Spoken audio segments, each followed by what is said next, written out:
આપણા દેશમાં અનેક તહેવારો આપણે ઉજવીએ છીએ, અનેક ઉત્સવો આપણે ઉજવીએ છીએ. અત્યારે આ પવિત્ર શ્રાવણ માસ ચાલી રહ્યો છે, તો આપણે ગામે ગામના શિવાલયોમાં આપણને જોઈએ તો હર હર મહાદેવના નાદ સાથે બધા ભાવિ ભક્તો જે છે એ ભગવાનની પૂજા અર્ચના કરે, પ્રાર્થના કરે, સ્તુતિ કરે. અને આ જે શ્રાવણ મહિનો છે એની અંદર ઘણા ખરા વ્રતો પણ આવે છે. સ્ત્રીઓ, સૌભાગ્યવતી સ્ત્રીઓ આ વ્રત કરે છે. એમાં આજે શીતળા સાતમ છે અને મારે તમને આ શીતળા સાતમની જે વાર્તા છે એ વાર્તા મારે તમને કેવી છે. અત્યાર સુધી આપણે સૌરાષ્ટ્ર, કચ્છ, કાઠિયાવાડની ધરતી ઉપર થઈ ગયેલા સંતો, મહંતો, ભક્તો એની આપણે વાતો કરી અને આની આગળ પણ મેં તમને પુરુષોત્તમ માસમાં પુરુષોત્તમ ભગવાનની વાર્તા કરી હતી. અને આપણે અત્યારે આપણા ગામડા ગામની અંદર એવું હોય છે કે આપણે સ્ત્રીઓ સાથે મળી અને શીતળામાની વાર્તા કહીએ, અથવા તો આપણે મંદિરે જ્યારે શીતળામાને કુલર ધારવા જઈએ છીએ તો અહીંયા જે બ્રાહ્મણ હોય, બ્રાહ્મણી હોય એના મુખ્યથી આપણે શીતળા સાતમની વાર્તા સાંભળીએ છીએ. અને આ જે વાર્તા છે એ એક નથી સંભળાતી. આપણે એવું બધી બાઈઓ વાતો કરતી હોય છે કે એક હારે બે વાર્તા સાંભળવી પડે. તો આ મારા વિડીયોમાં તપિયાની પણ આગળ મેં વાર્તા કીધેલી છે. તો આ શીતળા સાતમની વાર્તા સાંભળી અને તમે તપિયાની પણ વાર્તા સાંભળજો. અને બીજું હું તમને કહું તો મારી ચેનલને તમે લાઈક, શેર અને સબસ્ક્રાઈબ કરજો. તો શીતળા સાતમનું વ્રત, વાર્તા, કથા શું છે કે શ્રાવણ મહિનો હોય એની જે અંધારી સાતમ હોય, વદ સાતમના દિવસે આ વ્રત કરવામાં આવે છે. વહેલા ઉઠી ઠંડા પાણીથી સ્નાનાદિકથી પરવારી અને આખો દિવસ ઠંડુ ખાવું અને શીતળામાની વાર્તા સાંભળવી સૌભાગ્યવતી સ્ત્રીઓ આ વ્રત કરે છે. અને ત્યારબાદ ઘીનો દીવો કરી અને શીતળામાની વાર્તા સાંભળવામાં આવે છે. અને આપણે ગામડા ગામની અંદર કોઈ આપણને વાર્તા કહેતું હોય તો આપણે એ જે ચોખા હોય એને હાથમાં લઈ અને આપણે વાર્તા સાંભળીએ છીએ. અને જેવી વાર્તા પૂરી થાય એટલે આપણે જે ચોખા છે હાથમાં લીધેલા એને આપણે આંખોએ લગાવી અને પછી ચોખા છે આપણે મૂકી દઈએ છીએ. આવી રીતે અહીંયા આપણે ગામડા ગામની અંદર આ વાર્તા સાંભળીએ છીએ. તો વાર્તા એમ છે કે નાનકડું એવું ગામ હતું. ગામની અંદર એક ડોશીમાં રહેતા હતા. ડોશીમાને બે દીકરા હતા. બે દીકરાની વહુ બધા સાથે રહેતા હતા.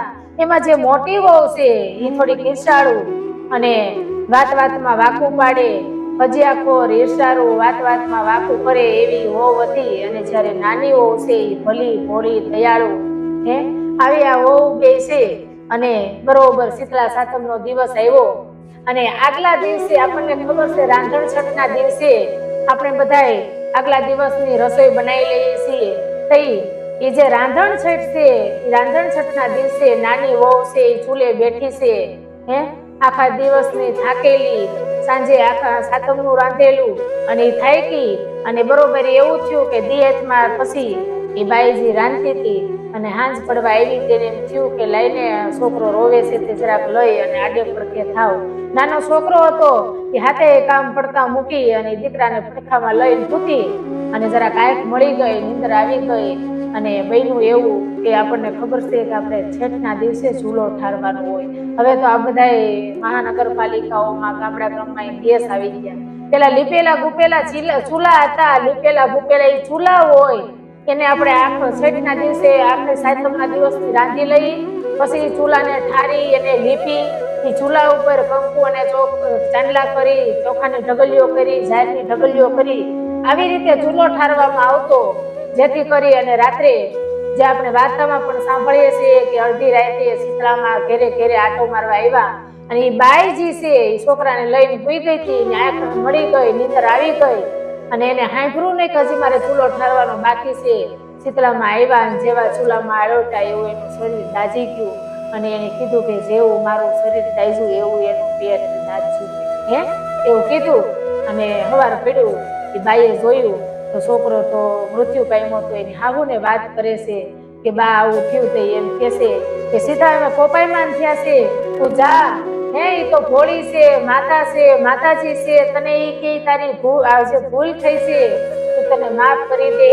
અને એ બાઈ છે એ હાહુને પગે લાગી, આશીર્વાદ લઈ છોકરાને હુંડલામાં નાખી અને નીકળી અને જેવી નીકળી ગામની બારોબાર હાલતી જાય છે, શીતળામાં બોલતી જાય છે.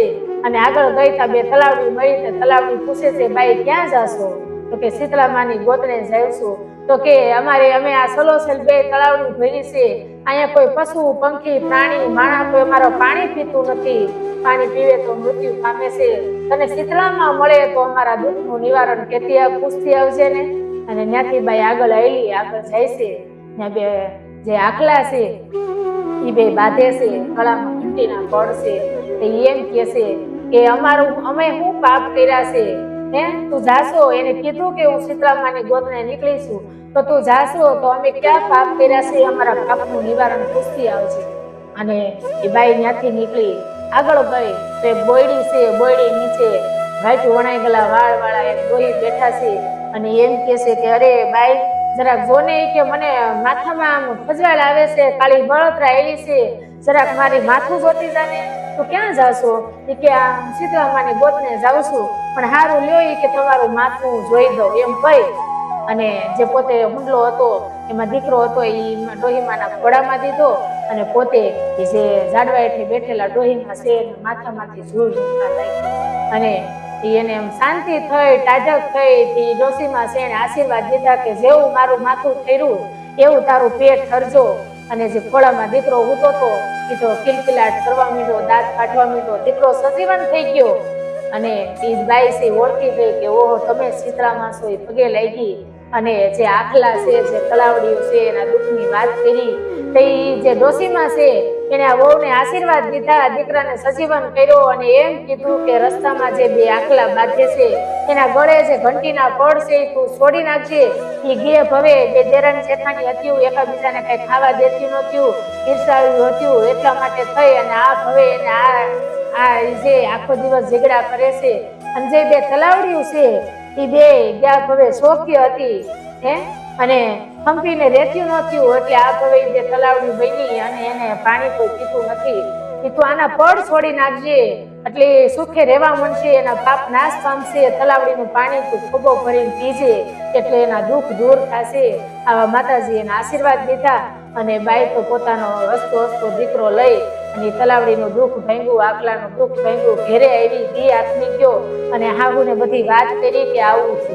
પણ એની જેઠાણી હતી, ઈર્ષાખોર હતી, એને એમ થયું કે ઓહો મારી દેરાણીને શીતળામાના આશીર્વાદ મળ્યા. અને પાછી એ શ્રાવણ મહિનો આવ્યો, એ સાયતમ આવી અને જેઠાણીને એમ થયું એને જાણી જોઈ અને ચૂલો હળકતો રાખ્યો. એના દીકરાને લઈને ભૂઈ ગઈ, એનો દીકરો મૃત્યુ પામ્યો. અને હવારે એને ખબર પડી કે ઓહો મારો દીકરો મૃત્યુ પામ્યો છે. એ પણ હુંડલામાં નાખી અને નીકળી. રસ્તામાં બે તલાવડી મળી. એને એમ કીધું કે અમારા દુઃખ ક્યાં જાય છે? કે શીતળામાની ગોતને. કે આ અમારા જે દુઃખ છે, અમારા પાપ છે એની વાત તું પૂછતી આવજે ને. કે હું નવરી નથી કે એમ કરી અને નાકનું ટેરવું ચડાવી અને આગળ જાય છે. આગળ જતા બે આખલા મળે છે. તો એમ કે છે કે બેની કે બાઈ તું ક્યાં જાય છે? એટલે કે અમારો દીકરો મરી ગયો છે, ખબર નથી કે હું શીતળામાની ગોતને જાઉં છું. તો કે અમારા દુઃખની વાત કરતી આવશે ને. અમારા ડોકે કંટલીના પડ છે, કંટલાના પડ છે, અમે આખો દી લડ્યા છેકડા બાયધા કરી છે, અમારા દુઃખનું નિવારણ પૂછતી આવજે. અરે એ કે હું કઈ નવરી નથી કે એમ કરી અને સણકો કરી અને ત્યાંથી નીકળી ગઈ. આગળ ગઈ તો એક ઝાડવા નીચે એક ડોશીમાં બેઠા છે. એ એમ કે છે અરે બાઈ તું ક્યાં જાય છે? કે શીતળામાની ગોતને. જરાક જોને કે મને માથામાં ખજવાળ બહુ આવે છે. એટલે કે એવી હું નવરી નથી કે એમ કહી અને આખો દી આખું જંગલ વનવગડો વીંધો એ રેકડી પણ ક્યાંય એને શીતળામાં મળ્યા નહીં. તો આ વાત છે કે જેવા આ દેરાણીને ફળ્યા એવા હવ સૌભાગ્યવતી સ્ત્રીઓને, શીતળામાનું વ્રત કરનાર સ્ત્રીઓને એના આશીર્વાદ મળે. અને જેવા એની દેરાણીને ફળ્યા એવા હવને શીતળામાં ફળજો. પણ હું તમને વાત કરું, આ વાર્તા તો અહીં પૂરી થઈ જાય છે, પણ હું તમને વાત કરું 2 મિનિટ કે આપણા ગામની અંદર કેવી આપણે અહીંયા શીતળા સાતમ ઉજવતા. જ્યારે તમે શહેરોમાં મહાનગરપાલિકામાં જાઓ તો તમને ખબર પડે કે હું છે હજી આ અમારા ગામમાં હજી પહેલાની જેમ જ શીતળા સાતમ ઉજવવામાં આવે છે.